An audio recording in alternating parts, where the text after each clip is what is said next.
돕는 배필이라는 제목으로 하나님 말씀을 같이 나누려고 합니다. 돕는 배필. 중요한 의미가 있겠죠? 여러분, 원리가 중요해요. 원리. 자전거를 탈 때에도 그냥 타는 것이 아니라 자전거 타는 원리가 있죠. 그래서 뭐 균형을 잡고 페달을 밟고 이렇게 하면서 타는 원리가 있습니다. 원리는 늘 중요해요. 그 원리를 알고 있으면 오랜 시간이 지나도 잘 탈 수 있습니다. 농사를 할 때에도 원리가 있어요. 그냥 뭐 씨앗을 뿌리고 그냥 채소를 가꾸고 또 열매를 알아서 맺고가 아니라 농사하는 원리가 있죠.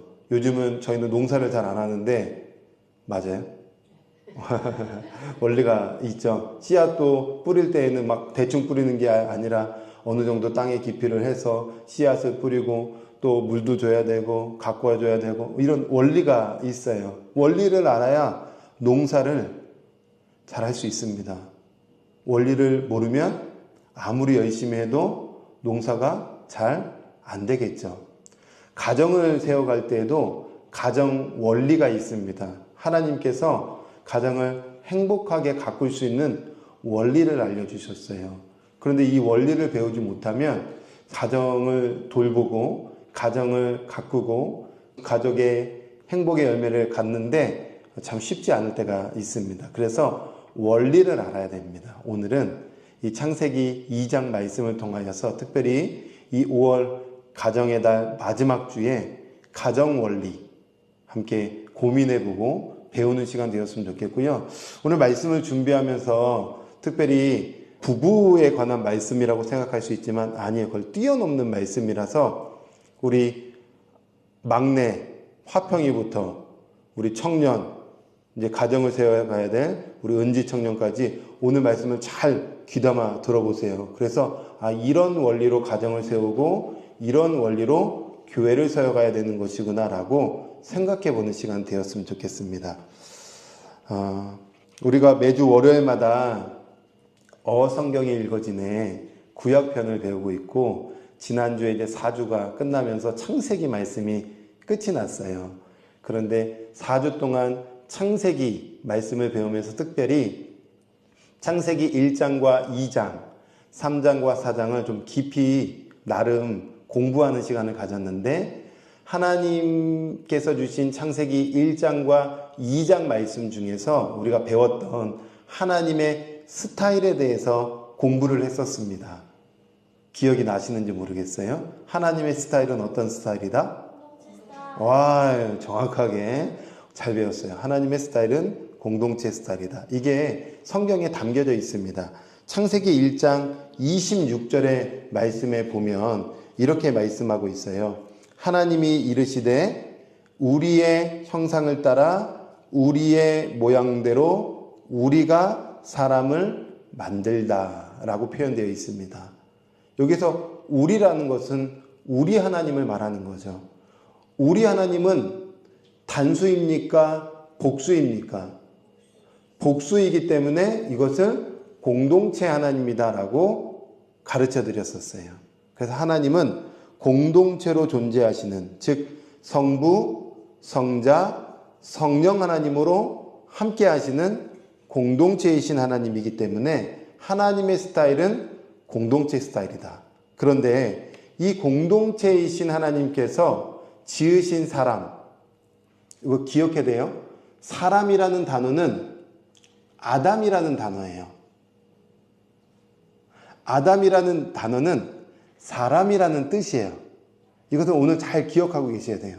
사람은 아담이고 아담은 사람이다. 그런데 사람이 혼자 있는 거예요. 즉 아담이 혼자 있는 거예요. 그러니까 하나님 보시기에 어땠을까? 오늘 18절의 말씀에 보니까 여호와 하나님이 이르시되 사람이 혼자 사는 것이 좋지 아니했던 겁니다. 왜 혼자 있는 것이 좋지 않았을까요?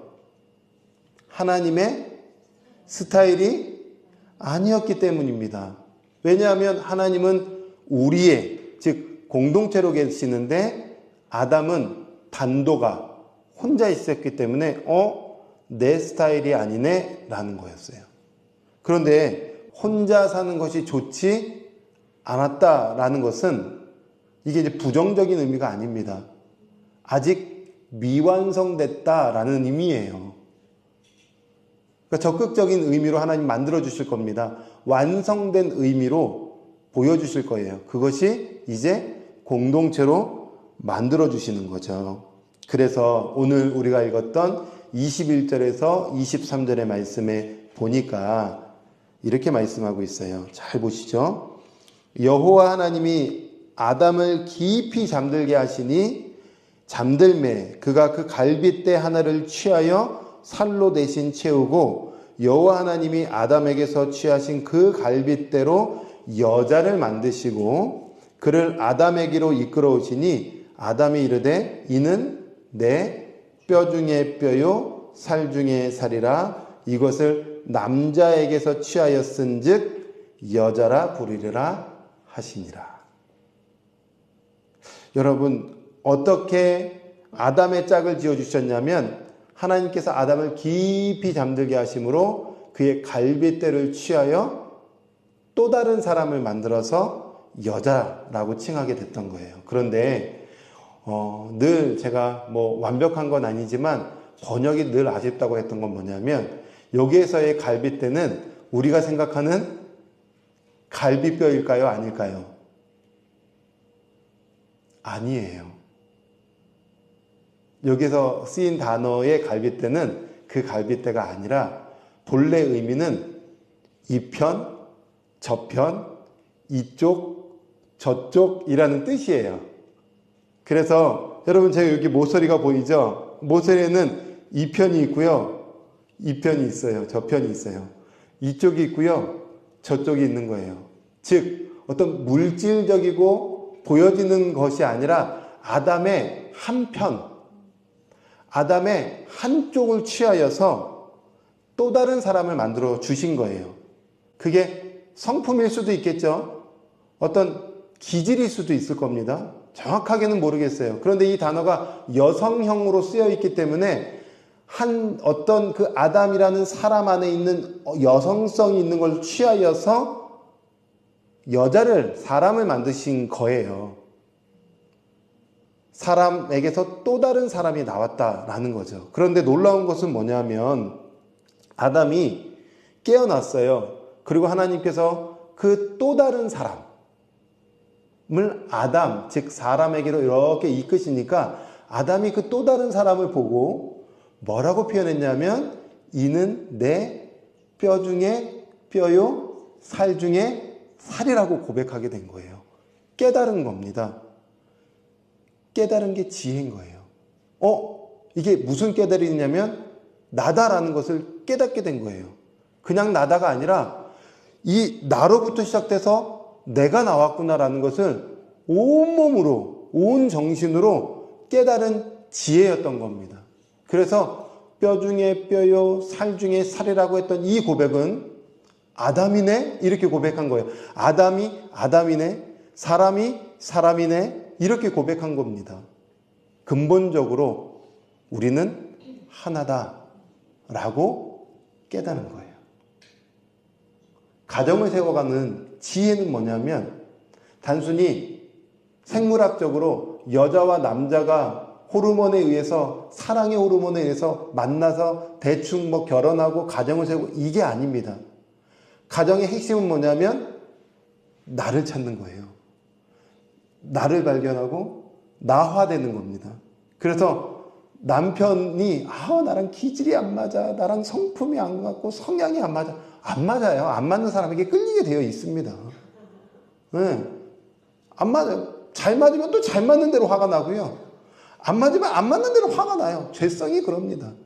그런데 나로 여겨주는 겁니다. 이게 지혜고 이게 사랑이에요. 여러분 자신을 얼마나 사랑합니까? 굉장히 사랑하죠. 나 자신을 얼마나 사랑해요. 내가 아프면 남이 안 보입니다. 그래서 병원에 가고 약을 지어 먹고 나을 때까지 나를 보호하고 또 뜨거운 물에서 몸을 지지기도 하고 하면서 나를 빨리 회복시키려고 온갖 노력을 다합니다. 왜요? 나를 사랑하니까. 그런데 아내를, 남편을, 내 짝꿍을 바라볼 때에 나처럼 사랑하냐는 거예요. 아내가 아파. 남편이 아파. 그러면은 병수발 들고 하는데 이게 쉬운 게 아니에요. 그래서 상대방을 나로 여기는 것, 남편과 아내를 나로 여기는 것, 짝꿍을 나로 여기는 것은 이건 보통 일이 아닌 겁니다, 사실은. 보통 싸움이 아니에요. 이 싸움에서 남편을 나로 여긴다면 그 사람은 진짜 예수님과 같은 사람입니다. 진짜 예수님 닮은 사람인 거예요. 온 인류를 사랑합시다. 아이, 그거 다 뻥이고, 남편만 잘 사랑해도 되고요. 아내만 잘 사랑해도 되고, 내 자녀만 잘 사랑해도 정말 멋진 사랑의 사람이 되는 겁니다. 하나님께서 이 원리를 우리에게 주신 거예요. 그 사랑을 사랑하는 게 진짜 사랑이다. 목숨처럼 살아가는 것이 진짜 사랑이다. 그래서 너는 나다라는 마음으로 가정생활을 해야 되는 것이고 또 공동체 생활을 해야 되는 거예요. 자, 그런데 제가 한번 질문을 한번 해볼게요. 아담이 깨달은 이 인간론, 지혜, 내 뼈 중에 뼈요 살 중에 살이다 너는 나다라는 이 진리가 아담, 즉 남편, 남자에게만 해당하는 말씀일까요? 아니죠. 이건 누구에게 해당하는 말씀이죠? 모든 사람에게 해당하는 말씀이에요. 이 기본 진리를 알고 계셔야 됩니다. 모든 사람에게. 즉 가정 안에서 부부관계에 너는 나다예요. 자녀를 바라볼 때에 너는 나답니다. 그러니까 우리 성도님이 딸을 볼 때에, 아들을 볼 때에 나예요. 나처럼 사랑해 주시잖아요. 그죠? 엄마 아빠를 볼 때에 나인 거예요. 함부로 대할 존재가 아닌 거예요. 그래서 자녀에게 폭언을 한다는 건 뭐냐면 나에게 폭언하는 것과 같아요. 맞죠?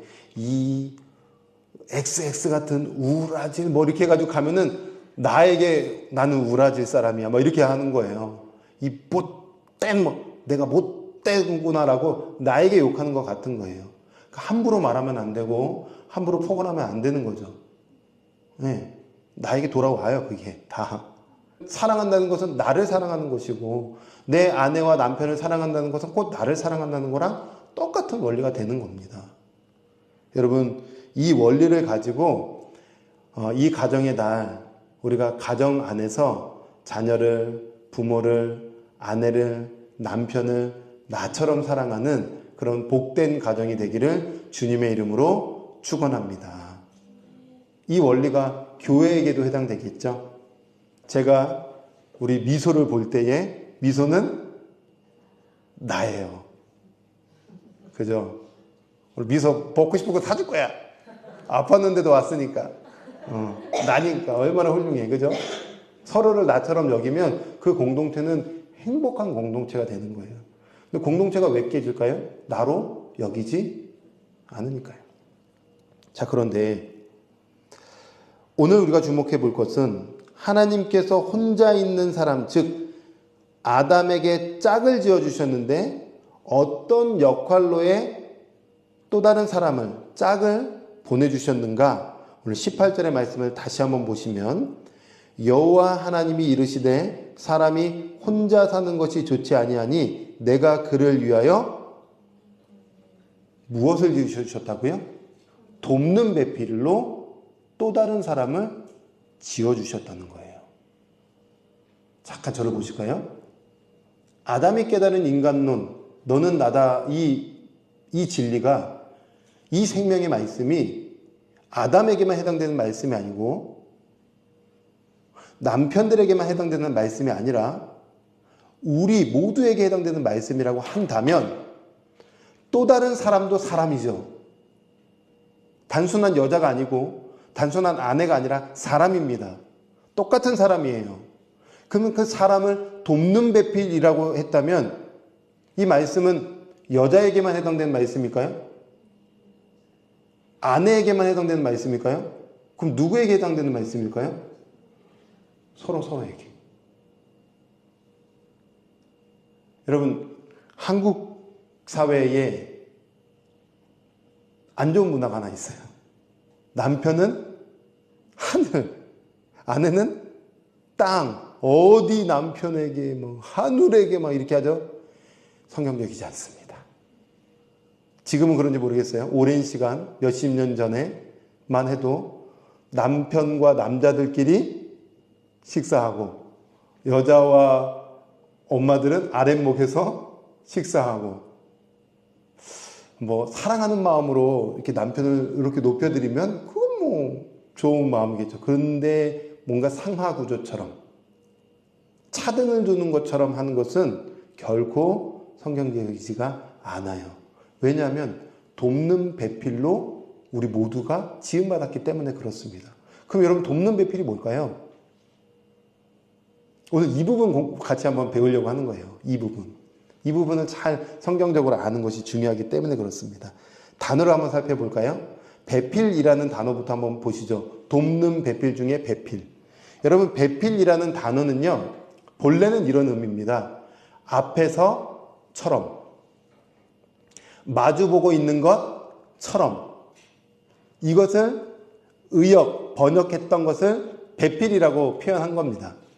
근데 본래 의미는 제가 은지 앞에 있는 것처럼 추은주 성도님을 마주보고 있는 것처럼 이란 뜻이에요.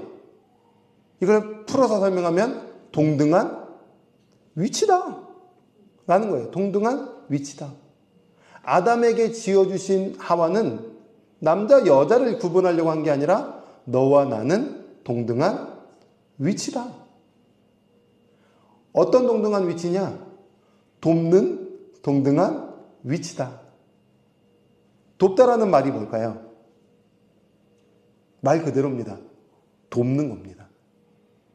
동시에 돕다라는 말은 조력하다, 호위하다라는 뜻이에요. 호위. 이렇게 호위한다고 생각해 보십시오. 누군가를 호위하는 거예요. 막 장군이 공주를 호위하듯 호위해주는 단어인 겁니다. 그러면 조금 더 고민해 보세요. 돕는다는 것은 약한 자가 강한 자를 도울까요? 강한 자가 약한 자를 도울까요? 그렇죠. 그러면 하나님이 만들어주신 또 다른 짝 하와는 강한 자일까요? 약한 자일까요? 강한 자인 거예요. 그러니까 강한 자가 약한 자를 돕고 강한 자가 약한 자를 호위해 주는 겁니다. 하나님께서 아담에게 또 다른 짝을 지어주실 때 그럴 존재로 붙여주신 겁니다. 근데 이거를 조금 더 우리가 모든 사람에게 적용해 본다면 서로가 서로에게 강한 존재로 도와주라는 겁니다. 호위해 주라는 거예요. 그런데 놀라운 것은 이 단어가 여기 창세기 2장에서만 하나님이 또 다른 짝인 하와를 만드셨을 때 돕는 배필이라고 표현되어 있을 뿐이지 성경 전체, 즉 구약 성경에 약 17번이나 사용되었는데 거기에서는 누구랑 연결된 표현일까요? 이 돕다라는 단어가 하나님과 연결된 단어예요. 여기 2장에서만 여자와 해당되는 돕다라는 의미지 이 에제르라는 이 단어는 하나님과 연결된 단어입니다. 그래서 시편 121편 1절과 2절 말씀을 보시면 잘하는 말씀이에요. 이 말씀은 내가 산들을 향하여 눈을 들리라. 나의 도움이 어디서 올까? 나의 도움은 천지를 지으신 하나님께로부터 오는 거예요. 어려움과 눈물과 고초와 힘겨움과 상처를 싸매어 주시고 나를 종국에 내 영혼을 영원한 생명길로 인도해 주시는 그 유일한 분이 누구냐면 하나님이시죠. 내 인생을 도와주실 분은 하나님이에요. 출애굽기 18장 4절 말씀에도 보면 이렇게 말씀하고 있어요. 내 아버지의 하나님이 나를 도우사 바로의 칼에서 구원하셨다. 여러분 이 말씀을 한번 곱씹어 보십시오. 이스라엘 백성들이 본래는 애굽에서 노예로 있었습니다. 바로의 칼 가운데 있었습니다. 속박 가운데 있었습니다. 영적으로 해석해 보면은 원수 마귀에 우리는 본래 노예로 있었어요. 그런데 하나님이 이스라엘 백성들을 바로의 칼날에서 구출해 내시죠. 그들이 잘해서 구원받았을까요? 구출되었을까요? 아니요. 하나님의 절대적인 능력으로 그들이 애굽에서 나오게 된 거예요. 묶임으로부터 해방된 거예요. 여러분의 영혼을, 여러분의 인생을 완벽하게 구원해 주실 분이 누구냐면 하나님이에요. 그런데 이 도움이란 단어가 하나님께 쓰여 있는 단어입니다. 절대적인 존재에게 쓰인 단어입니다. 여러분, 하나님은 필요할 때는 있고 내가 필요할 때는 없어도 될 존재가 아니에요. 유일하시고 절대적인 존재예요. 그런데 이 단어가 오늘 누구에게 쓰였냐면 아담의 또 다른 짝꿍 하와를 지으실 때에 돕다라는 단어로 쓰인 겁니다. 그러면 하와는, 즉 또 다른 사람은 있어도 될 존재예요? 아니면은 반드시 있어야 될 존재입니까? 반드시 절대적으로 있어야 될 존재예요. 왜냐하면 그 사람이 호위해줘야 되니까. 그 사람이 지켜줘야 되니까. 그럼 무엇을 도와줄까요? 돕는 배필로 지음받았는데 뭘 도와주면 될까요? 부족한 부분을. 그죠? 또 뭘 도와주면 될까요? 남편을 도와준다면 뭘 도와주면 될까요? 엄마를 도와줘야 된다면 뭘 도와주면 될까요? 자녀를 도와줘야 된다면 우린 뭘 도와주면 될까요? 하나님은 돕는 배필로 우리 각자를 지어주셨는데 우린 뭘 도와줘야 될까요? 이 말씀이 끝나고 나서 바로 창세기 3장으로 이어집니다. 근데 창세기 3장에 어떤 말씀으로 이어지냐면 1절 말씀을 보니까 이렇게 말씀이 진행이 돼요. 3장 1절 말씀을 같이 한번 읽어볼까요? 시작. 그런데 뱀은 여호와 하나님이 지으신 들짐승 중에 가장 강교하니라. 뱀이 여자에게 물어 이르되 하나님이 참으로 너희에게 동산 모든 나무의 열매를 먹지 말라 하시더냐. 예, 여러분 이거 그냥 그대로 한번 보시죠. 뱀은 성경에서 어둠의 존재, 마귀입니다. 그런데 그 뱀이 아담을 찾아가요? 하와를 찾아가요? 하와를 찾아갑니다. 하와는 어떤 존재죠? 돕는 배필입니다. 돕는 배필은 강한 자입니다. 절대적인 존재예요. 아담을 찾아가지 않고요. 지금 아담을 호위해줘야 될, 아담을 도와줘야 될 그 하와를 찾아가서 무너뜨리죠. 하와가 무너지니까 자연스럽게 아담도 무너집니다. 아담도 무너지니 가정이 무너집니다. 그러면은 하와는 아담에게 무엇을 해줘야 될 존재였냐면, 무엇을 도와줘야 됐냐면 하나님과의 관계가 끊어지지 않도록 영적으로 보호해줘야 될 존재였던 거예요. 생명을 지켜줄 자. 이게 돕는 배필이에요. 제가 이 말씀을 준비하면서 앞에 있어서가 아니라 진짜 은지 청년이 많이 생각났어요. 너무 감사한 거예요. 뭐가 감사하냐? 왜 감사하냐? 보십시오. 이것은 하와에게만 해당되는 말씀이 아니라고 했습니다. 이것은 여자에게만 해당되는 말씀이 아니라고 했어요. 이것은 사실은 우리의 한 사람 한 사람에게 주는 말씀입니다. 그런데 이 말씀이 왜 제가 떠올랐냐면 2024년도에 놀랍게도 감사하게도 또 은지의 고백 그대로 엄마가 왔어요. 미소도 먼 거리지만 아픔에도 불구하고 또 매주 잘 오고 있어요. 그리고 미서의 엄마도 또 일 때문에 바쁜 여정 속에서도 피곤한 중에서도 한두 시간 제대로 자지도 못하는데도 오셔서 2번이나 예배하시고 저는 또 올 거라고 믿습니다. 또 오실 겁니다. 도왔습니다. 돕는 배필이었어요. 뭘 도왔을까요? 생명을 주님께로 붙여주는 역할을 해준 돕는 배필이었어요. 얼마나 멋져요?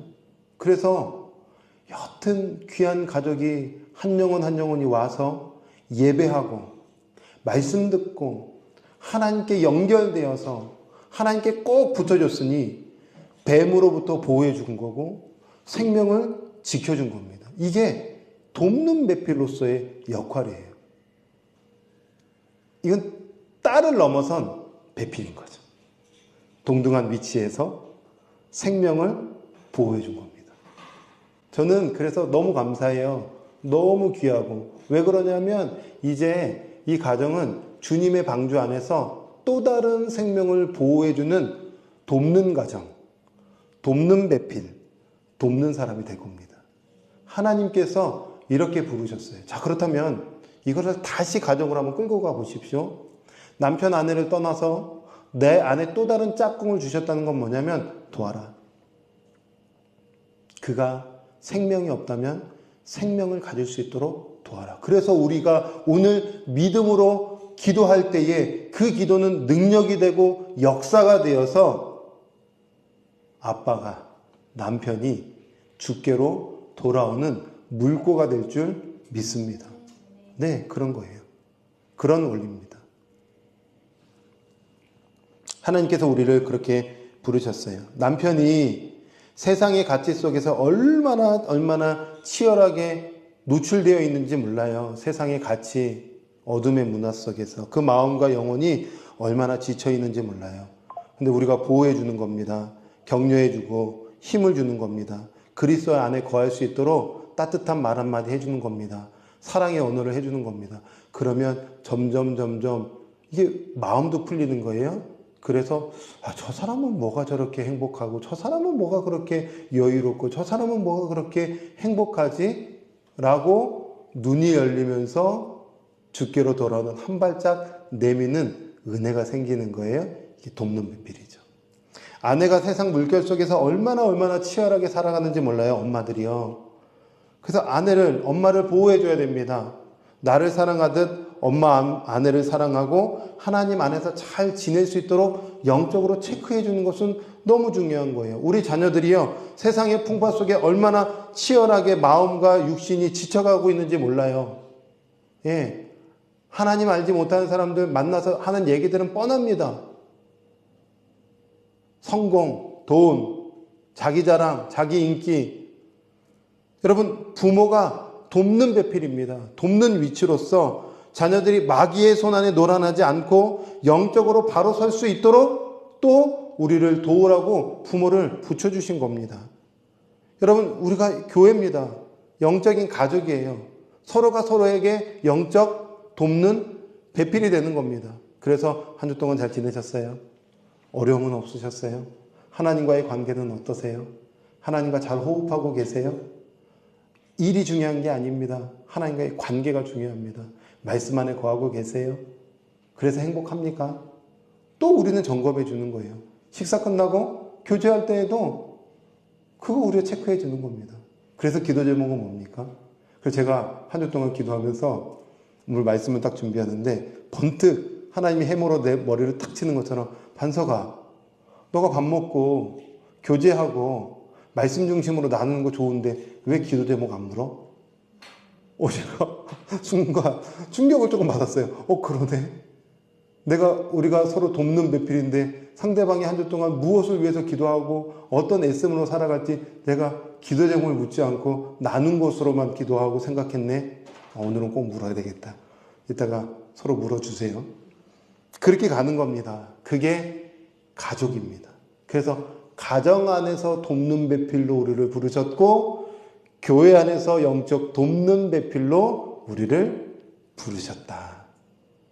그래서 서로가 서로를 체크해 주십시오. 그럴 때에 놀라운 일이 일어날 겁니다. 그렇게 우리가 끈끈하게 사랑하면 하나님께서 이제 또 다른 사람 또 붙여줄 테니까 또 도와라. 또 다른 사람 또 아픈 사람 있으니까 또 도와라. 왜? 우리는 강한 자니까. 어떻게 우리는 강한 자입니까? 우리를 진정으로 도와주시는 하나님, 우리를 진정으로 붙드시는 강한 자이신 성령님이 우리를 붙드시니까요. 성령은 우리의 연약함을 아시고 오늘도 도와주십니다. 누군가를 사랑할 수 있는 힘은 나로부터 오는 게 아닙니다. 그분으로부터 와요. 그분 안에 충만히 거하면 그 사랑이 흘러가는 거고 그 자비가 흘러가는 거죠. 이 원리, 초반에 말씀드렸던 원리, 가정의 원리, 너는 나다, 우리는 서로 돕는 배필이다. 이 원리를 꼭 기억하면서 행복한 가정, 행복한 교회를 세워가는 저와 여러분이 되기를 주님의 이름으로 축원합니다.